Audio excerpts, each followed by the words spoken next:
Apex news India north east. नमस्कार, मैं हूं दीपिका एसलिंगडो। एपेक्स न्यूज इंडिया में आपका स्वागत है। आइए डालते हैं एक नजर आज की सुर्खियों पर।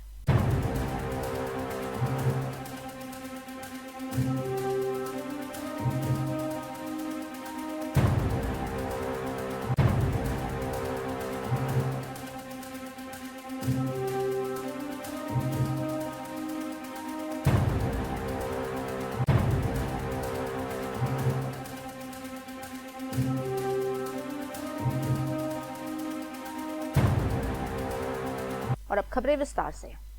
चीफ मिनिस्टर कॉनराड के संगमा ने मंगलवार को कहा कि मेघालय सरकार ने 400 से अधिक रेगुलेशंस हटाकर राज्य के बिजनेस इकोसिस्टम को मजबूत बनाया है। वो शिलोंग के स्टेट कन्वेंशन सेंटर में रिवर्स बायर सेलर मीट 2026 के उद्घाटन के दौरान बोल रहे थे। चीफ मिनिस्टर ने कहा कि ये सुधार सिस्टम्स को सरल बनाने और एंटरप्रेन्योर्स और इन्वेस्टर्स के लिए ज्यादा रिस्पॉन्सिव बनाने का उद्देश्य से किया गया है। उन्होंने बताया कि लेबर सेक्टर से लगभग 70 रेगुलेशंस हटाए गए हैं। साथ ही फास्ट क्लियरेंसेस के लिए एक यूनिफाइड इन्वेस्टर पोर्टल शुरू किया गया है। संगमा ने जोर दिया कि मेघालय जैसे छोटे राज्य के लिए लगातार प्रयास और कंसिस्टेंसी लंबी अवधि की परिवर्तन के लिए जरूरी है। May I also request Chief Prashant Seth, Deputy Director General FIU, to fill us in heritage. And on behalf of the Federation of Indian Export Organization FIU, may I request Srimati Neha Mehra, Managing Committee Member, to present 10 mementos comprising of a GI tag Bagichari, connecting Meghalaya comes to at least EU in these aspects. So, what I'm trying to tell you is that we as a state, Meghalaya and the country, we are placed in a unique position to be able to take advantage even of these complex situations that are there. We need to create the right ecosystem. It's about the regulations that we need to have as a government. It's about the investments that will be created by the entrepreneurs and the larger groups. It's about the logistics chains that we require to be able to transfer the products in a very, very efficient manner. It's about scaling the productivity so that an aggregator can come in and be able to provide that export to the buyer at a scale which will make sense for the particular buyer who's buying. And hence, all of this needs to be lined up. So what we're doing today is maybe the first step towards looking at that larger goal that we all should be targeting in the days to come. And again, I repeat myself what I said in the beginning. Yes, it is important to have these buyer-seller meets. But it is important to be practical. Even if we start small, I want that start to be a serious start. I want it to move forward.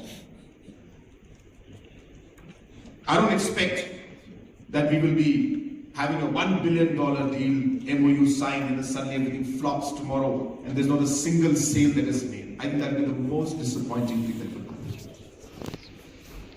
I'd rather not sign any MOU and have the sale that's taking place directly. I know a lot of people may not appreciate what I say, but I'm just speaking very straightforward. That does not mean that I'm discouraging you. Please don't think that. Absolutely not. I'm just telling you to be realistic and practical and realize the areas which we need to work on. So therefore, with these thought process in mind, let me also share that Meghalaya has been making a lot of taking steps forward to create that ecosystem. I use this word a lot because I believe in it a lot. Whether it is ease of doing business, the percentage in terms of the steps that Meghalaya has taken may be one of the highest in the country today.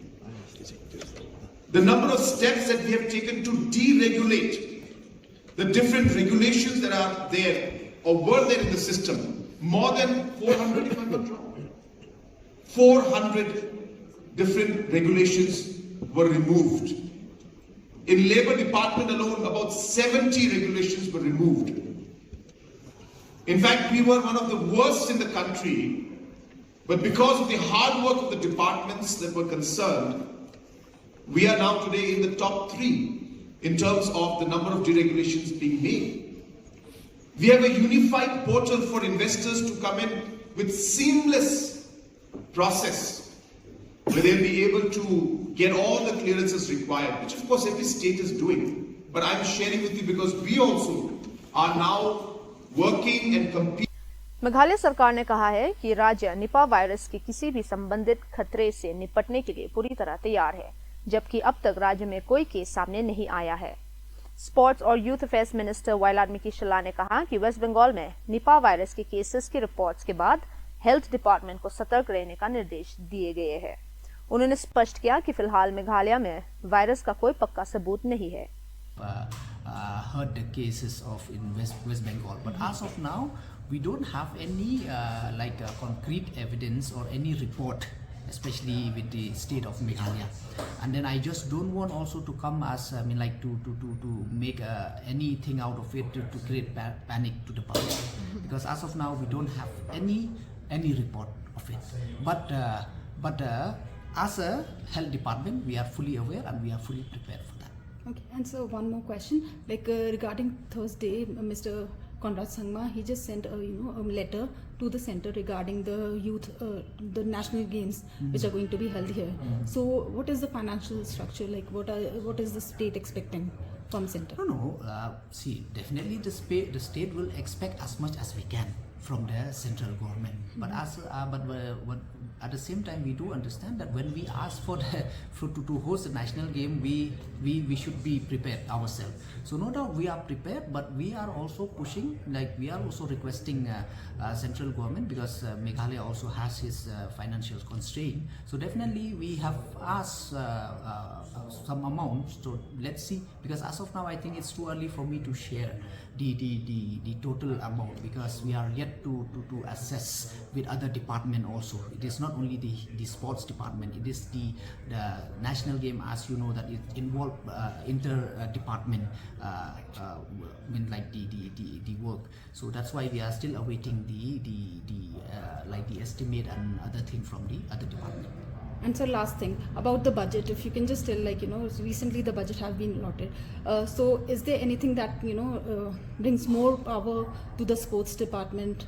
See, as of now, frankly speaking, because I was all these days actually I have a series of programs. Even in Sunday also, yesterday also we have a couples of programs. So I have not got the opportunity to sit and really go through. No doubt it is quite a positive budget, especially for Northeast and especially for the state of Meghalaya.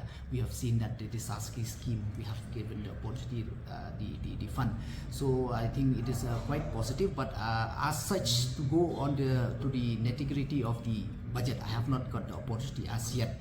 But definitely I will hope that it will be really helpful especially for the sports department. Thank you so much. BJP के MLA Yumnam Khemchand Singh को मणिपुर में BJP legislative party का नेता चुना गया है। इस फैसले के बाद राज्य की राजनीतिक गतिविधियों पर नजर रखी जा रही है।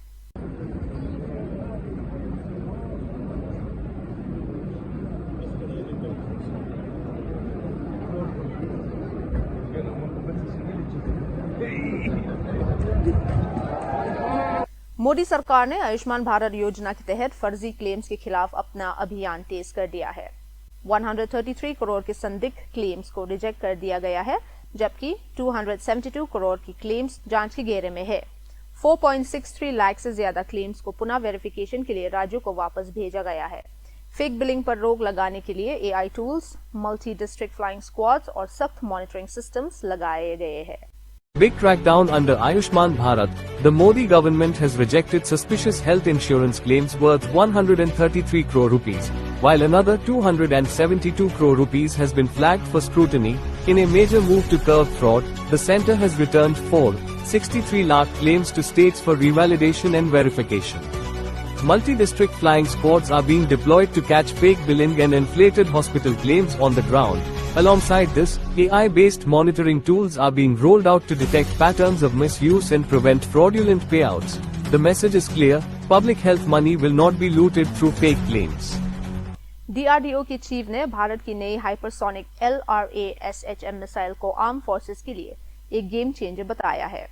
अधिकारियों के मुताबिक ये मिसाइल ब्राह्मोस के मुकाबले काफी ज्यादा स्पीड और लंबी रेंज वाली होंगी। India is set to take a major leap in defense capability with a new hypersonic missile, which could become a game changer for the armed forces. DRDO Chief Dr. Samir V. Kamath said the long-range anti-ship hypersonic cruise missile, LRASHM, is far more capable than existing BrahMos systems, offering higher speed and longer range. 2 development trials have already been completed, with a third test planned soon. Once trials conclude, the missile will be offered to the armed forces for user evaluation before induction. DRDO is also working on land attack and air-launched variants. Showcased at the Republic Day parade, the missile is expected to have strong export potential. DRDO is simultaneously focusing on next-generation technologies such as aero engines, unmanned combat aerial vehicles, AIML, quantum tech, and advanced materials, backed by a higher capital allocation in the latest defense budget. Guwahati के skyline पर एक नया engineering चमत्कार उभर कर सामने आ रहा है, जहां ब्रह्मपुत्र नदी पर बना गुवाहाटी नॉर्थ गुवाहाटी पुल अपने अंतिम चरण में है। असम के चीफ मिनिस्टर हिमंता बिस्वा शर्मा के नेतृत्व में बन रही इस प्रोजेक्ट का उद्देश्य कनेक्टिविटी सुधारना और क्षेत्रीय अर्थव्यवस्था को गति देना है। रहेगा खाली प्रधानमंत्री जो जैसे स्पीच देता है ना, देयर विल बी पोडियम वहाँ खड़ा रहेगा, राइट, ओपन टॉप तार পৰা ঘূৰি আহি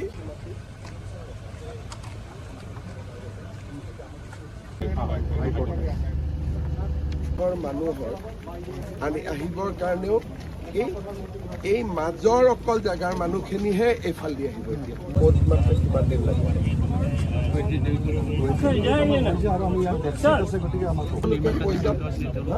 আপোনালোক গোটেইখিনি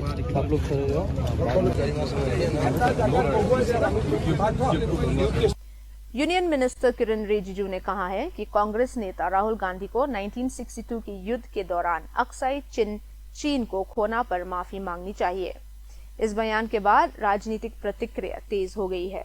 अक्साई चीन हो, लद्दाख का सीमा हो और अरुणाचल प्रदेश में भी जो हिस्सा 1959 और 1962 में चीन ने जो कब्जा किया, आप कांग्रेस पार्टी आज वापस लेके दे सकता है? 1959 में कई जगह अरुणाचल प्रदेश में भी जो नेफा था और लद्दाख में भी चीन के कब्जे में गए हैं। मोदी जी आने का बाद तो हमारा पूरा बॉर्डर इंफ्रास्ट्रक्चर बन गया। वहां हमारा सीमावर्ती इलाकों में हर तरह का प्रबंधन फैसिलिटी दिया गया है। हमारा आर्मी मजबूत से खड़ा है। हमारा आर्म फोर्सेस देश सेवा में लगे हुए हैं। और राहुल गांधी जी देश से माफी तो मांगे पहले, क्योंकि जो भी हमने चीन के कब्जे में जाने दिया वो 1959 से पहले और 1962 में कुछ हिस्से गए हैं और 62 और 59 से पहला है। तो आज राहुल गांधी जी पहले माफी मांगे। हम लोग तो राष्ट्रपति का अभिभाषण पे धन्यवाद प्रस्ताव पे चर्चा करके सदन में एक दूसरा का हम सुन करके आगे बढ़ना चाहते हैं।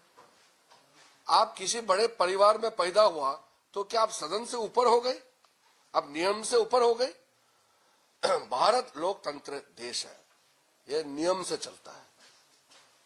हमारा लोकसभा राज्यसभा का प्रोसीड्यूर्स है, रूल्स है, रूल्स ऑफ बिजनेस जो कंडक्ट करता है। कंडक्ट एक तो उसका तरीका होता है। राहुल गांधी कोई रूल को मानते ही नहीं, वो तो सोचते कि सदन से ऊपर है। और उसके कांग्रेस के सीनियर लीडर उठ की ताली बजा रहे हैं। कितना दृश्य देख करके भी खराब लगता है। लेकिन मैं अभी भी कहना चाहता हूं, राहुल गांधी जी थोड़ा अपना बुद्धि लगा करके अपने एमपीओ को भी समझाइए और खुद भी नियम का पालन करना चाहिए। ये मेरा रिक्वेस्ट है। और चाइना बॉर्डर को लेकर के कांग्रेस पार्टी ने जो पाप काम किया है उसके लिए माफी मांगना चाहिए। जवाहरलाल नेहरू यूनिवर्सिटी प्रशासन ने कैंपस फेस रिकॉग्निशन सिस्टम में तोड़फोड़ के मामले में 5 स्टूडेंट्स को सस्पेंड कर दिया है। अनुशासनात्मक कार्रवाई के तहत 2 सेमेस्टर्स का सस्पेंशन और हर स्टूडेंट पर 20,000 रुपए का जुर्माना लगाया गया है। प्रशासन ने कहा कि मामले की आगे जांच जारी है। एक बड़ा शैक्षणिक संस्थान वामपंथी अफकार का एक अड्डा बन चुका है। हिडमा जैसे एक मोस्ट वांटेड क्रिम नहीं, मैं तो ऑब्वियसली आई से comrade, for me he is comrade for sure. यहाँ नक्सलियों को अब बाइफिक्र बताया जाता है। सत्ता विरोध कब और कैसे देश विरोध में ढल जाता है। पैलेस्टाइन के ऊपर हमारा पॉलिटिकल टेक है कि हम उसकी क्या नाम है डिमांड करते हैं कि वहाँ पे जो भी जिनोसाइड है वो रुकना चाहिए इजराइल का। जेएनयू के जो 2 स्टूडेंट हैं सर्जिल इमाम और उमर खालिद, और उनको रावण की कैटेगरी में करके पुतला जलाना इज हाईली प्रॉब्लमेटिक हमारे लिए। सर्जिल इमाम एंड उमर खालिद ने सीआरपीएफ के जवान मार दिए, देश के लिए खतरा नहीं है। जो आपके लेना है जरूरी नहीं वो हर किसी के लेना है। strongly opposing the release of the accused booked under the UAPA in the 2020 Delhi riots conspiracy case. आखिर इस सब के पीछे कौन सी हवा, कौन सी सोच, कौन सी ताकतें काम करती हैं? असम को काटना हमारी जिम्मेदारी है। असम और इंडिया कट के अलग हो जाए। Basically about against the occupation of Kashmir by the Indian state, and I make it very apparent here. I am not from Kashmir, but I believe that what is happening in Kashmir is in an Indian occupation of Kashmir. फौज के लिए और जितने भी जो भी यहाँ supply जा रहा है बंद करो, और वो बंद कर सकते हैं क्योंकि चिकन नेक्स्ट मुसलमानों का है। वो जो इलाका है मुस्लिम। हम क्या चाहते हैं? मिलकर बोलो, मजबूर वाले, एक दल वाले, जो तुम ना दोगे, वो लड़के लड़ेंगे।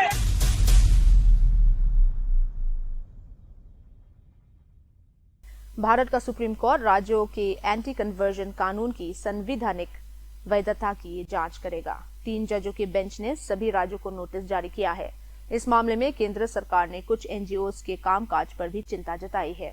इस केस को एक बड़ा संवैधानिक इम्तिहान माना जा रहा है। 3-judge bench of the Supreme Court of India will examine the constitutional validity of religious conversion laws across India. The hearing revisits long-settled principles after 1997 Constitution bench ruling that prohibited forced religious conversions. In a parallel submission, the centre has come down strongly against an NGO linked to activist Teesta Setalwad, alleging that it allows its name to be used by office bearers at the behest of select political interests and derives benefit from such activities. The developments bring both conversion laws and activist networks under renewed judicial and governmental scrutiny. Bhopal के district court के बाहर उस समय अफरा तफरी much गई जब POCSO और एक्सटॉर्शन केस के एक्यूज्ड औसाफ अली खान को पेश किया गया। पुलिस ने स्थिति को नियंत्रित करने के लिए दखल दिया। घटना का वीडियो सोशल मीडिया पर वायरल हो रहा है। तिरुवनंतपुरम में भारतीय जनता युवा मोर्चा ने सबरीमाला गोल्ड थेफ्ट केस को लेकर केरला विधानसभा की ओर मार्च किया। पुलिस ने प्रदर्शनकारियों को तितर बितर करने के लिए वाटर कैनन का इस्तेमाल किया।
ब्राजील के एक यूनिवर्सिटी के रिसर्चर्स ने अपनी स्टडी में बताया है कि कान का मैल यानी ईयर वैक्स कैंसर की जल्दी पहचान में मददगार हो सकता है। स्टडी के मुताबिक ईयर वैक्स के स्पेशल टेस्ट से ट्यूमर उभरने से पहले ही कैंसर के संकेत मिल सकते हैं। Da Universidade Federal de Goiás. Ela é uma pepita de ouro que está trazendo informações do corpo humano para nós. E ela está num lugar relativamente protegido de influências externas, de contaminações externas. Então, é de fácil coleta. A cera coletada é analisada no laboratório. O resultado identifica se há alterações de saúde. Se o nosso organismo está bem, a composição química da cera de ouvido é uma. Se ele está... former PCB chairman Rameez Raja ने कहा है कि Pakistan cricket board की बड़ी funding ICC के जरिए BCCI से आती है।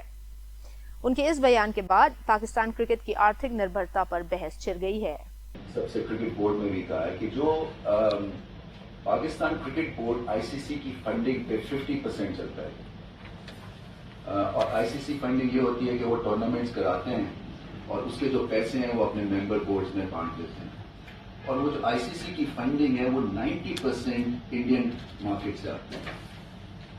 सो हमें एक तरह से इंडिया के बिजनेस हाउसेस पाकिस्तान क्रिकेट को चला रहे हैं और कल को अगर इंडियन प्राइम मिनिस्टर ये सोच ले जी कि हम पाकिस्तान को फंडिंग नहीं देंगे तो ये क्रिकेट बोर्ड जो है ये कोलैप्स भी हो सकता है। But they don't get to rule ना, उनको देते हैं आईसीसी को देते हैं। उसकी फाइल से जी अब देखिए ना 90% जो आईसीसी की फंडिंग है that is driven by Indian companies. ICC जो है वो ऑस्ट्रेलिया नहीं खड़ा होगा जी सामने। आपने देख लिया अभी जो हाल हुआ है 2 मिनट में वो पैकअप करके चलेगा क्योंकि उनका इंटरेस्ट ये नहीं है पाकिस्तान क्योंकि हमारी इकोनॉमी क्रिकेट की उस हिसाब से नहीं है। पाकिस्तान कितना कंट्रीब्यूट करता है आईसीसी को?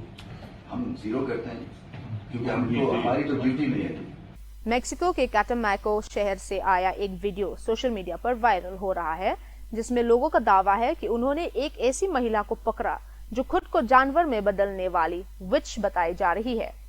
इस घटना की कोई आधिकारिक पुष्टि नहीं हुई है और प्रशासन की तरफ से अभी कोई बयान नहीं आया है।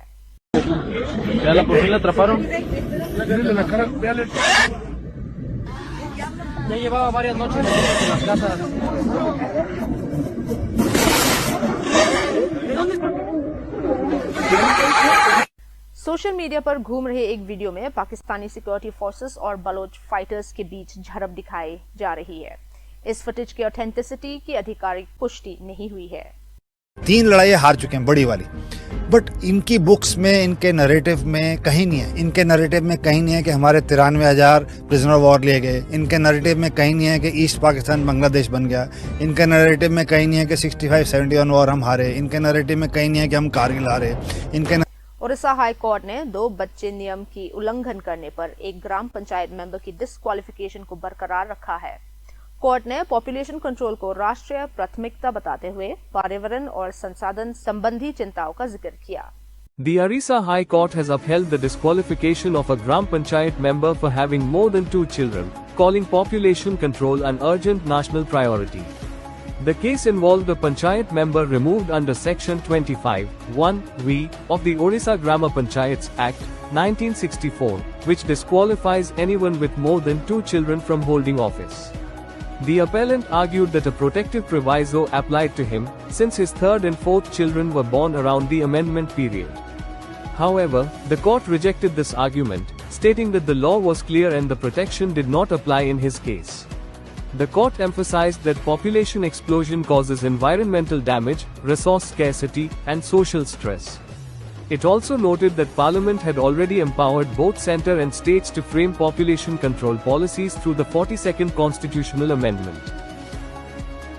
अब वक्त हो चुका है आपसे विदा लेने का। कल फिर मिलेंगे कुछ और खबरों के साथ। तब तक के लिए हमें इजाजत दीजिए। नमस्कार। Apex News, India, Northeast.